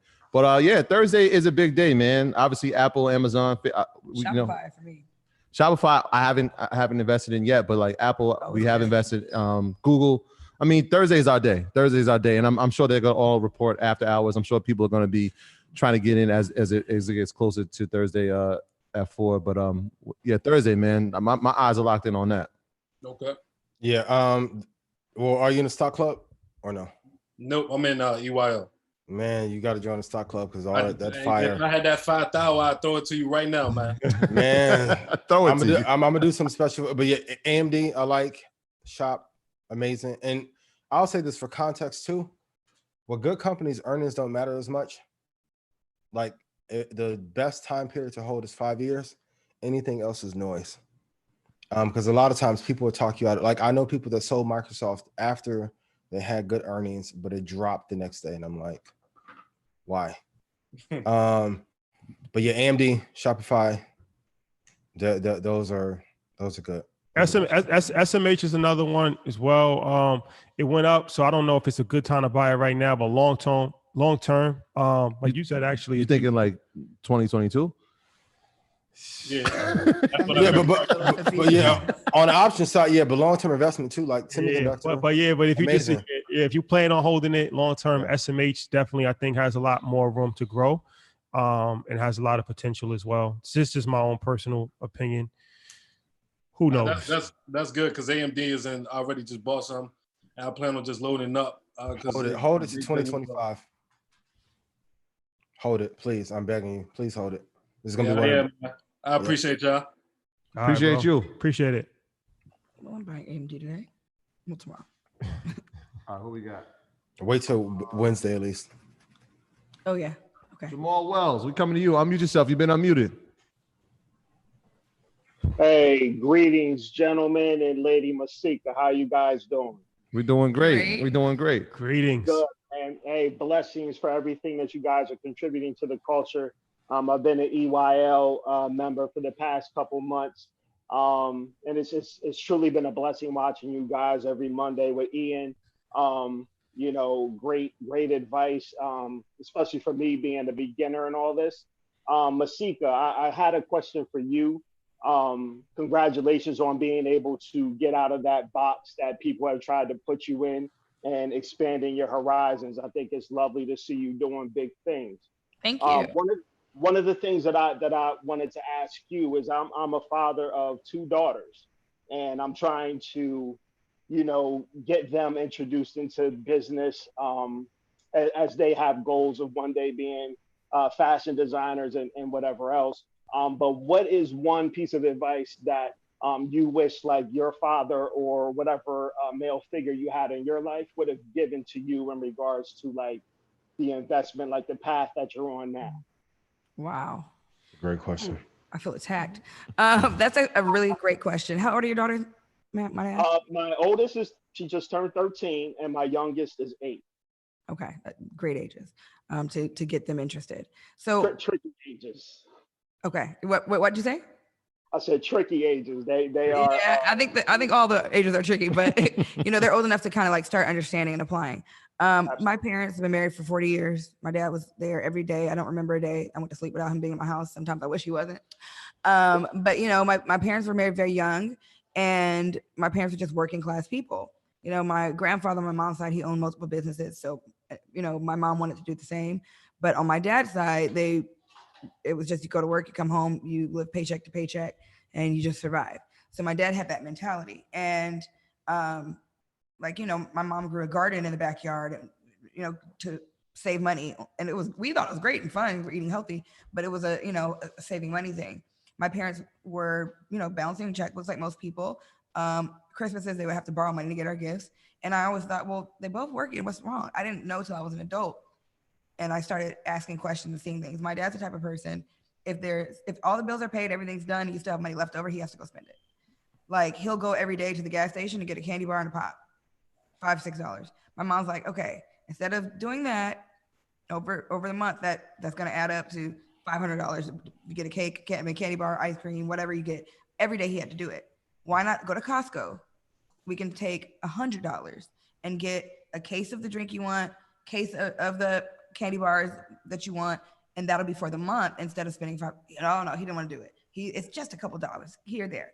So, you know, I kind of grew up with that mentality that, okay, you know, we can spend every dime. You know, I never believed that, but that's what I saw.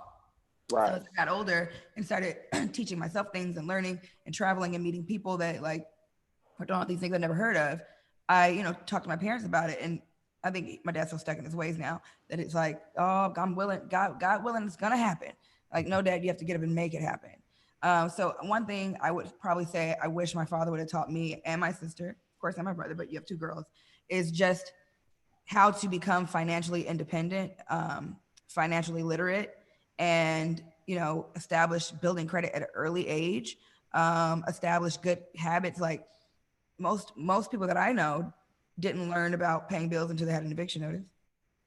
You know, I know that's the first time I learned about it, and my rent was like $600 a month. I got an eviction notice. I couldn't pay for like 2 months. I was 18. I called my parents, asked them if I could borrow it. I said, I'll have the money by Friday. It was like Tuesday or something. My dad's like, can't even do it. Sorry. If your landlord will work something out with you.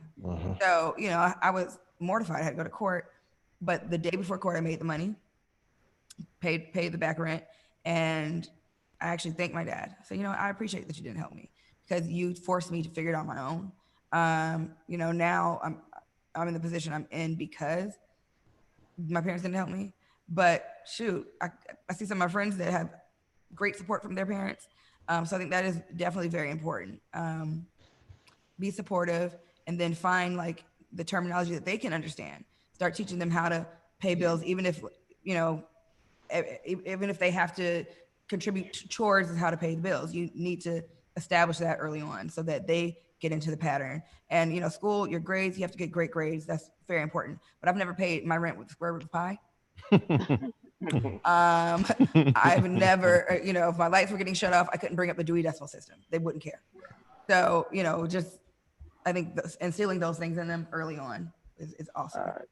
Thank you. And continued blessings to you. I appreciate it. Thank you, Jamal. Bro. Appreciate you, bro. Let's see.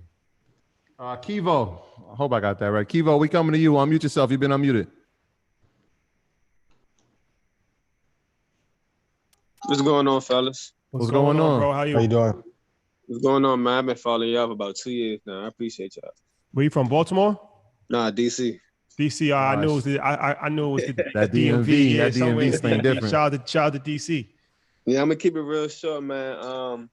I've been following. I've been catching on to the Direction daily, the share, stocks. I wanted to get Ian's take on that and how exactly does his strategy on how we invest in those. What's the ticker? I didn't hear it. I don't have an exact one. I know it's a couple of different ones, and I'm not familiar with them at all. So I never heard you all actually get into talks about that. Can you give me one of them that you're referring to, and I can look at it real quick? Kudos to you. Say that again, sir. My bad. I'm sorry. I got I know how it goes. In a 1 year. Which stock are you looking at? I actually was looking at the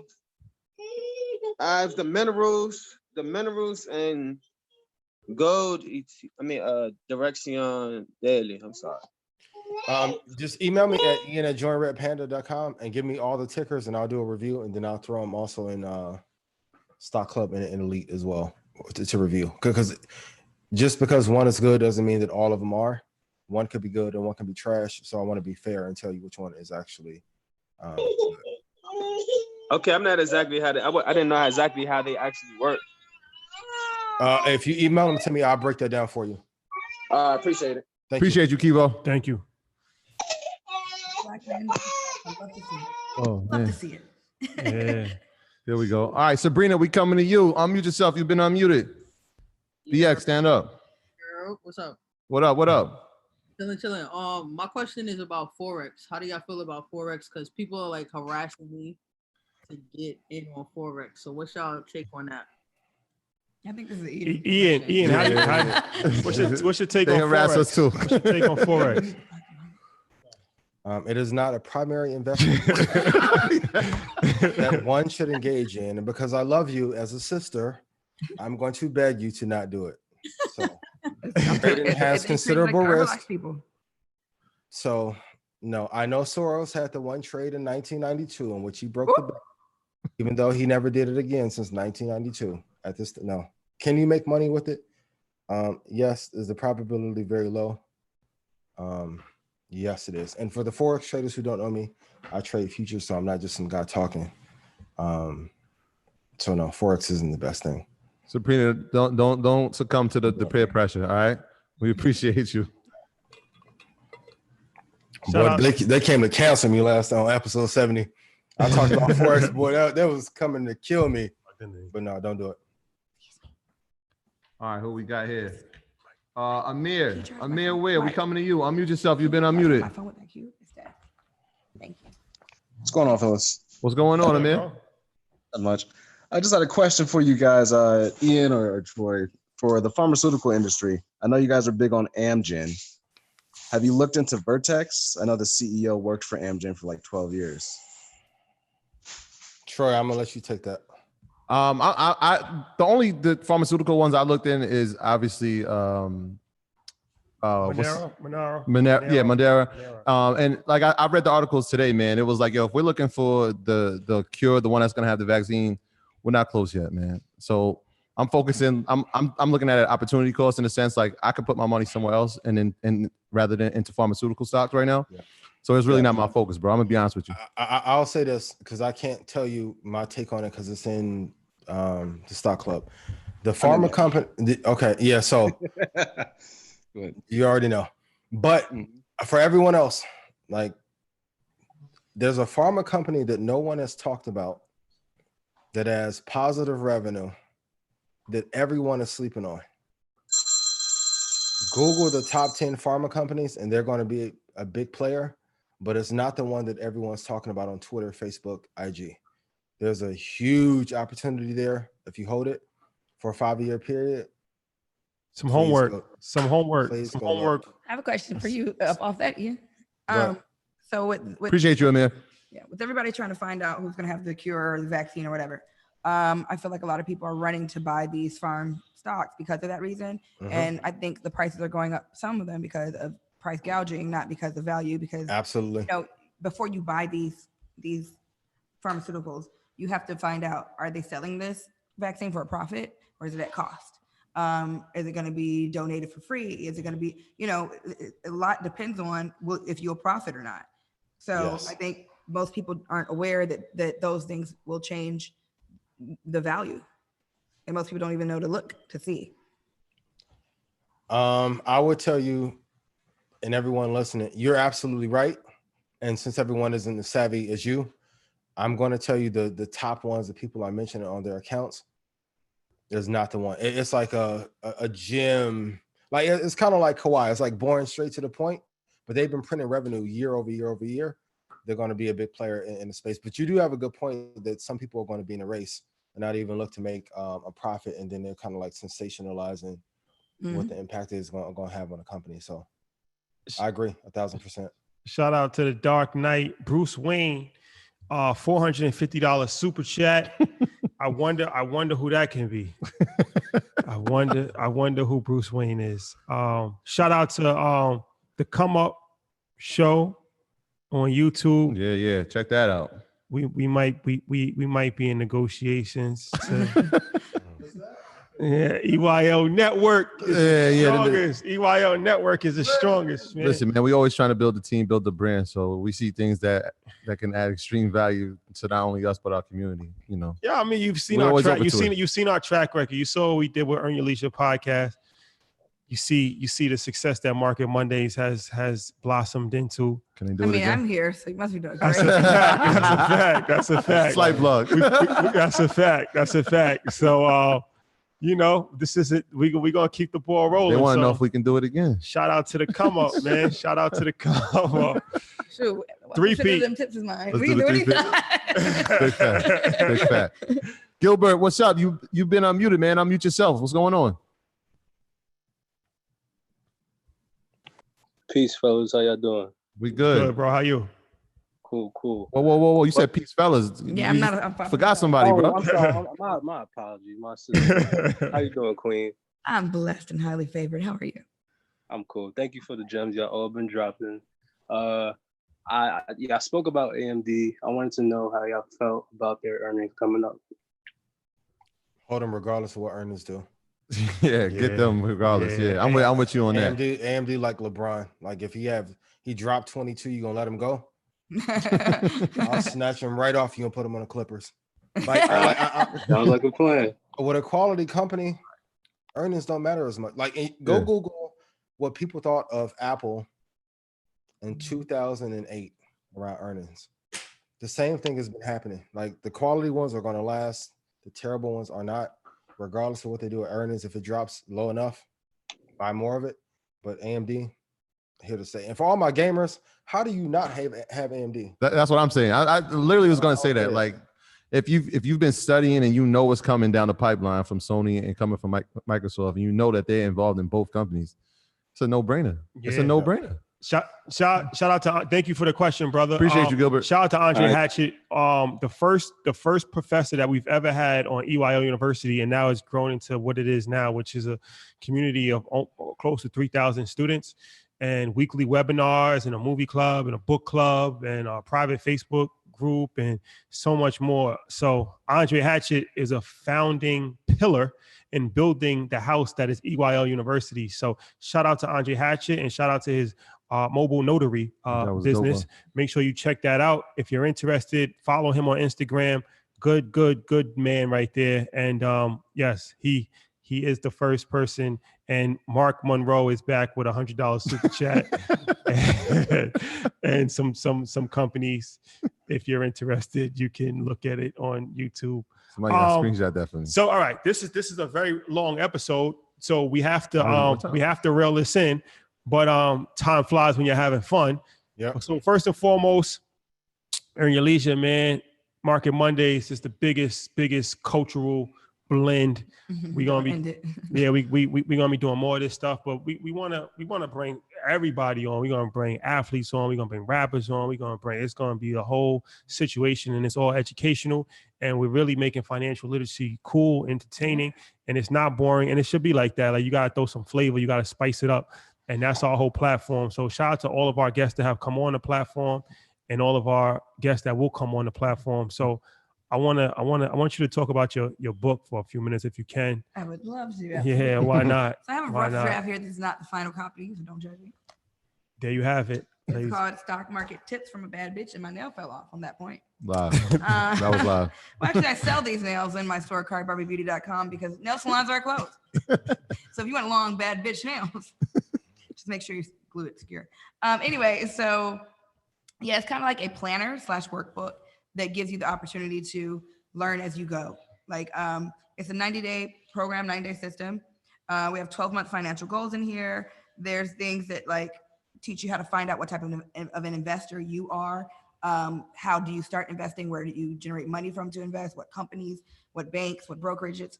Basically, it's like stock market for dummies, except for it's fun. I don't like being lectured at anything like that. So it's very interactive so that you kind of teach yourself as you're learning. And I definitely think that it's something, if I could do this, okay, if I figured it out, and I don't have much patience, my attention span is that of a 2-year-old. So this was so much fun for me. I couldn't even stop writing it. I would stay up till like 5 o'clock in the morning writing, then be like, oh shoot, market opens in an hour and a half, might as well stay up and write some more. So I definitely think that this is going to be a huge investment for a lot of people. Not huge as in the price, but as in once you go through this, it can change your life. It really will. How long did it take you to put together? 4 weeks. Wow. When will it be out? I actually had a conference call with my editor today. She said in the next 3 days, 2-3 days, it should be done. And then it'll be available for pre-sale while we're getting it printed. All right. Yeah. Shout out to MG, the mortgage guy. And how often do you look at the market? Me? Because when you're passionate about it, it's hard to stop. But for context, I only check my options daily. My portfolio, that thing might sit for 3-6 months before I even look at it, because I know I pick strong numbers, and I really don't care. Like you said, if it goes up or goes down a little bit. Yeah. One thing you said, you hope for 5 years, 5 to 30 years. It's Yep. kind of like your grandma's couch, right? Yep. Plastic on that thing. Yep. You got it wrapped up in plastic for 30 years, and we all said every time you get up, your legs crackle. It's like, oh, grandma. But if there's ever a time that she decides, I'm gonna take this plastic off, the couch is brand new. So it doesn't really matter what's happening with when you pick your portfolio and have your solid stocks. When you get the book and you learn how to do such, it teaches you how to build your portfolio, and these are things that you can just sit on. Of course, tragic things happen. Something might go under. Fucking coffee. I hate them, by the way. We spoke about that. Oh. Yeah, we've covered that a lot. Troy still. I'm not. I wasn't hurt. We know some people personally who were here's hurt. the thing, I would have never bought it. There was someone that was like begging me. I promise. So against my better judgment, I didn't even look into it. This person was so like, they're the next. I was like, all right, let me buy 100 shares. Next thing I know, the next Jordan or Kobe is never the next Jordan. The next Tesla, it never pans out to be that. yeah. And But yeah, to answer the question, I barely check my portfolio. I check the options every day, like a crackhead. It's really bad. And once again, this just goes to show the reach, the power of everything that we got going on. Earn Your Leisure, because you learned it through Earn Your Leisure. You learned your first teacher was Wall Street Trapper. Wall Street Trappers Earn Your Leisure. Well, my first teacher was my baby father. Well, shout out to him. No, let's not. All right, but different story. God bless him. God bless him. Different. Let's get him on the show. He'll Yeah, a lot of back child support. I need that. No. I need my phone. That's guidelines. No, that's not sure. Guidelines. Everybody. Disclaimer. Guidelines. Hater. No. Yo, Ian, you should have been here, bro. Hey, God bless him. You never know what you're gonna get at Market Mondays. But Wall Street Trapper was the second. But yeah, so Wall Street Trapper was the nice. Y'all were the third. Wall Street Trapper was the second one.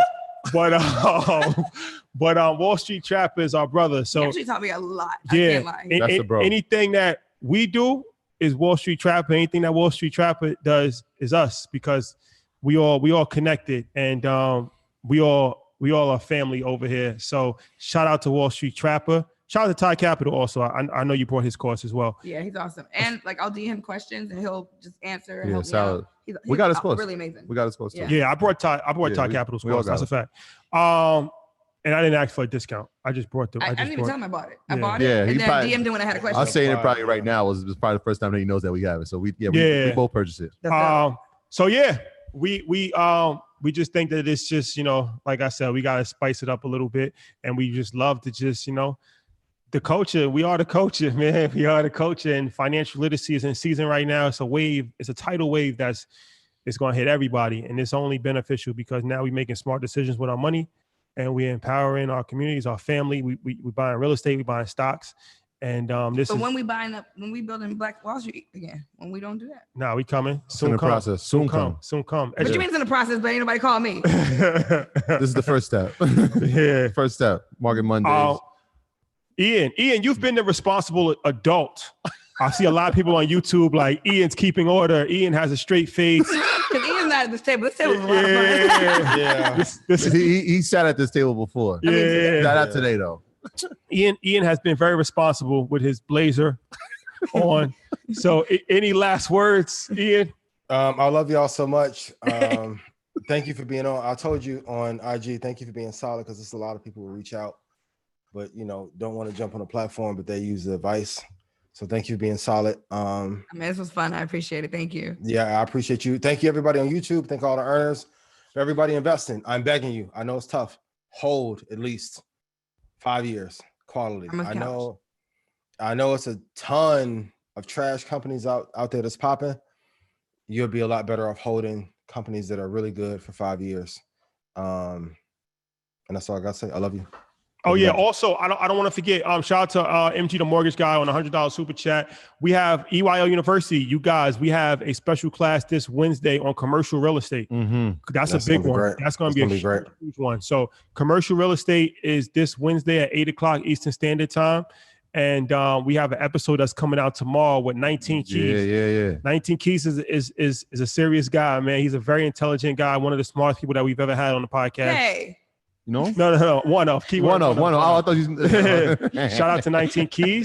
You're not gonna give y'all a hard time. That's tomorrow, and then this week is the first week where we're gonna start releasing micro clips, like how we do on YouTube. We're gonna start doing that on our audio outlets from the podcast. So this Friday at 5:00, we'll be releasing micro content on our audio outlets for people that might be busy and might not be able to check out the whole entire podcast of.